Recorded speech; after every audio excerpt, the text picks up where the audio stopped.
are going to look at physics and the topic mechanics, and we are going to look at mechanics, and under of which we are going to look at the topic projectile motion. So now, first of all, what is a projectile motion? A projectile motion is a motion in a parabola form. A motion in a parabola path. For example, you can have something like this. This is a parabola path. So in a curved path, so this motion is called projectile motion. So when you have a body and you throw it like in this motion, it's referred to as what? Projectile motion.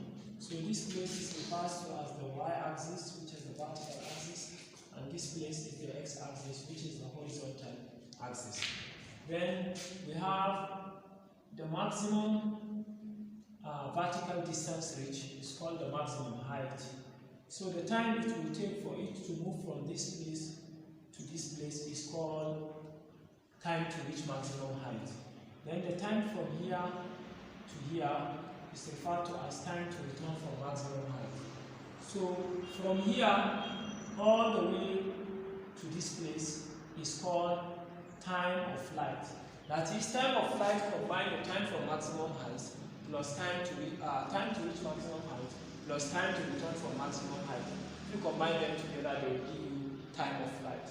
Then this place, the horizontal distance is called the range. The horizontal distance is called the range. So now we are going to derive expressions for this simple projectile motions. So, but what we have to put at the back of our mind is that u along y-x-axis is always u cos theta, and u along y-axis is always u sin theta. So u along x-axis is u cos theta, u along y-axis is u sin theta. So now we are going to derive using our equation of motion. Recall that we have three equations of motion. V is equal to u plus at, s is equal to ut plus 1 over 2 at square, and we have v square is equal to u square plus 2as. So these are the three equations of motions that we have. So now using these three equations of motions, we can derive every parameter we need in projectile motion. So let's start with time. Recall that from first equation of motion, v is equal to u plus at.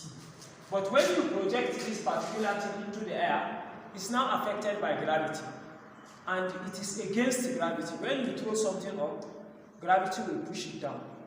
That means if something is going up, it is against gravity, but when it is coming down, it is supporting gravity. So when it is coming down, it's plus g. When it is going down, it's minus g.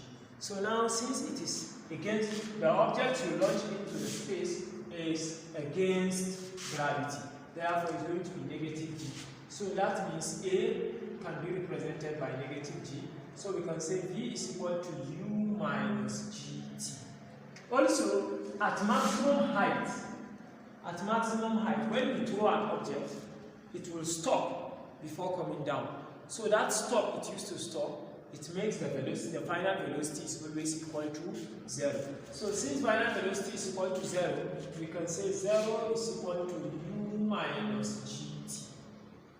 So now, from here, we can take this gt to the other side, or you add gt to both sides. We have gt is equal to u by adding gt to both sides. So from here, remember that we said our u. Remember, we are launching it into the air. So it's along y-axis. Since it's along our y-axis, uy is what? U sin theta. So we can replace this u with what? U sin theta. So we can say gt is equals to u sin theta. So now you divide both sides by g. Divide by g. This g eliminates this g. So t is equal to u sin theta over g. So this t is called time to reach maximum height.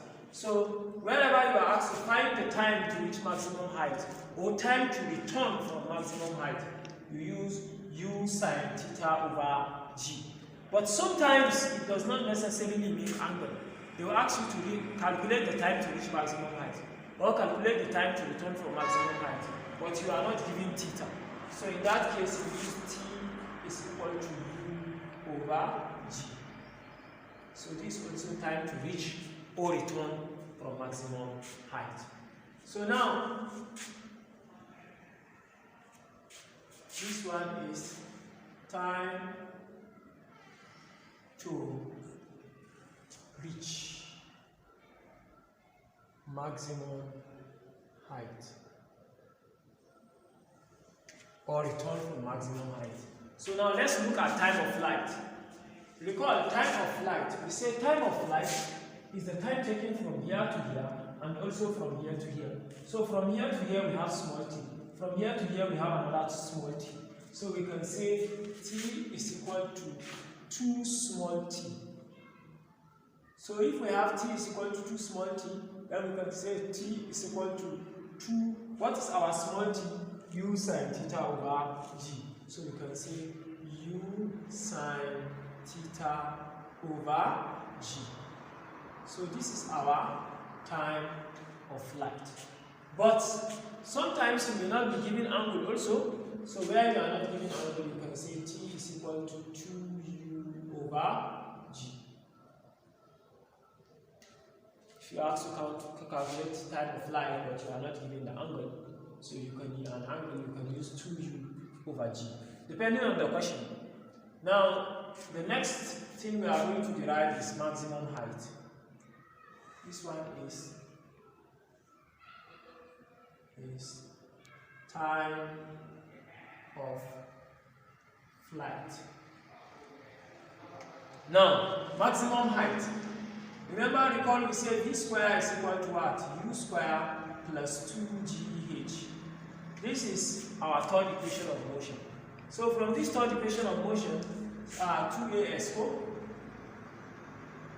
So but in projectile motion, this s becomes height, this a becomes g. So v square is equal to u square minus, since it is against gravity, it's now negative g. So minus 2gh. Recall that we say at maximum height, velocity is equal to 0. So we can say 0 square is equal to u square minus 2gh. Now take this 2gh, add 2gh to both sides. So you have 2gh is equal to u square. Now we are looking for h, which is the maximum height. Divide both sides by 2g. Divide by 2g. So this eliminates this. So we have h is equal to, recall what is our u? Our u at y-axis is always what? U sine theta. So we can say u sine theta all over all square over 2g. So this will give us h is equal to u square sine square theta all over 2g.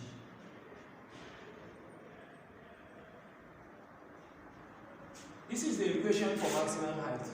The same thing where you are not given theta, or where sine square theta is equal to 90, then we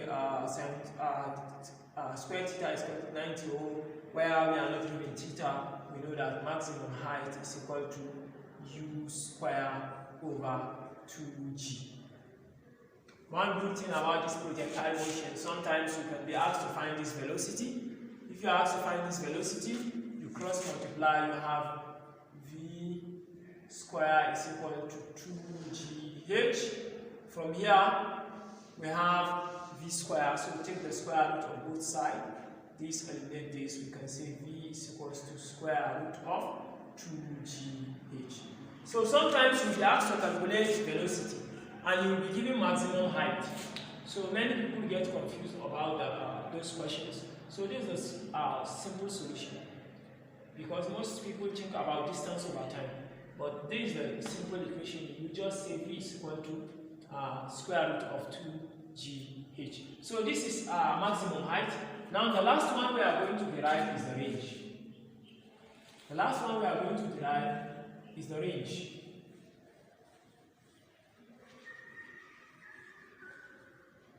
Now, range. Range says, what is range? R is equal to ut. R is equal to what? Ut. But R, okay, let me,